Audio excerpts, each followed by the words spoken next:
আজকে বানাবো সবথেকে আলাদা আর টেস্টি হোমমেড চিকেন পিৎজা। তার জন্য এখানে গ্যাসে একটা পাত্রে জল গরম করে নিয়েছি। তারপরে দিয়ে দেবো 1 টেবিল চামচ পরিমাণে চিনি। চিনিটা একটু গুলে নেব। তারপরে এখানে নিয়েছি ময়দা, পরিমাণ মতো ময়দা নিয়েছি। নিয়ে এবারে ড্রাই ইস্টটা এখানে 1 টেবিল চামচ পরিমাণে দিতে হবে। এখানে ইস্টটা 1 টেবিল চামচ পরিমাণেই আছে, আমি আন্দাজ মতো দিয়েছি। এদিকে চিনি গোলা জলটাও রেডি।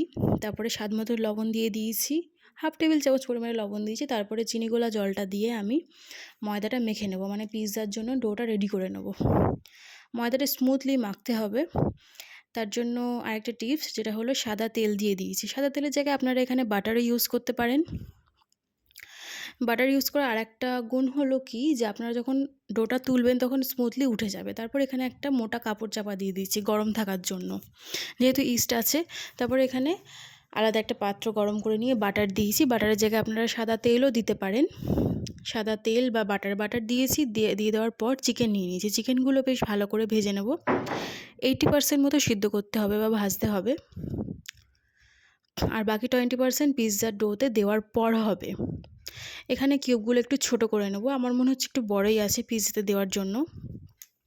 তো ছোট ছোট করে নেওয়ার পর এদিকে পিৎজার ডোটা দেখুন একটু ফুলেছে, যেহেতু ইস্ট দেওয়া ছিল তার জন্য একটু ফুলেছে এবং স্মুথলি উঠেও গেছে, যেহেতু তেল দিয়েছিলাম, সাদা তেল বা বাটারও দিতে পারেন, যেটা বলেছিলাম। এবার এদিকে আলাদা একটা পাত্রে বাটার লাগিয়ে সেট করে নেবেন, বাটার ব্রাশ করে নেবেন। তারপরে ময়দাটা বা পিৎজার ডোটা আমি এখানে সেট করে নেব পাত্রে।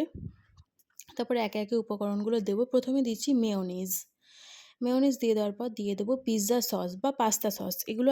এই সসটা আপনারা পাস্তাতেও দিতে পারেন। তারপরে কিষানের টমেটো কেচাপ বা টমেটো সস দিয়ে চামচ দিয়ে আমি এটা সেট করে নেব। পুরোটাতে লাগিয়ে দিয়েছি। তারপরে এখানে আমুলের চিজ, এখানে কিউব করে অনেকগুলো চিজ থাকে এই প্যাকেটটার মধ্যে, আপনারা 2টো কিউব নিয়ে নেবেন। প্রথমের দিকে 1.5 খানা মতো আমি কিউব গ্রেট করে নিয়েছি, অর্ধেকটা রেখে দেবো, লাস্টের দিকে দেবো। তারপর এখানে ক্যাপসিকাম কুচিয়ে রেখেছিলাম ছোট ছোট করে, এগুলো সাজিয়ে নিয়েছি। তারপরে দিয়ে দেবো ব্ল্যাক অলিভ দিলে খেতেও ভালো লাগে, দেখতে তো সুন্দর লাগেই। আরেকটা জিনিস, আপনারা টমেটোটা চাইলেও দিতে পারেন ছোট ছোট করে কেটে। টমেটোটা যেহেতু আমার কাছে অ্যাভেলেবেল ছিল না, ওই জন্য দিতে পারেনি, আপনারা চাইলেই দিতে পারেন। তারপরে চিকেনটা দিয়ে দিয়েছি। চিকেনের কিউবগুলো দিয়ে দেওয়ার পর যে অর্ধেক যে কিউবটা রেখেছিলাম চিজের, সেটাও গ্রেট করে দিয়ে দিয়েছি। তারপরে এখানে একটা পাত্রে গরম করে নিয়েছি, প্রিহিট করেছি 5 মিনিট মতো। প্রিহিট করার পর একটা স্ট্যান্ড বসিয়ে দিয়েছি, পিৎজার যে থালাটা সেটা বসানোর জন্য। থালাটা বসিয়ে দিলাম, দিয়ে দেওয়ার পর ঢাকা চাপা দিয়ে দেবো। প্রায় 15 থেকে 20 মিনিট মতো লো ফ্লেমে রাখবো। এখানে 15 থেকে 20 মিনিট হয়ে গেছে, রেডি।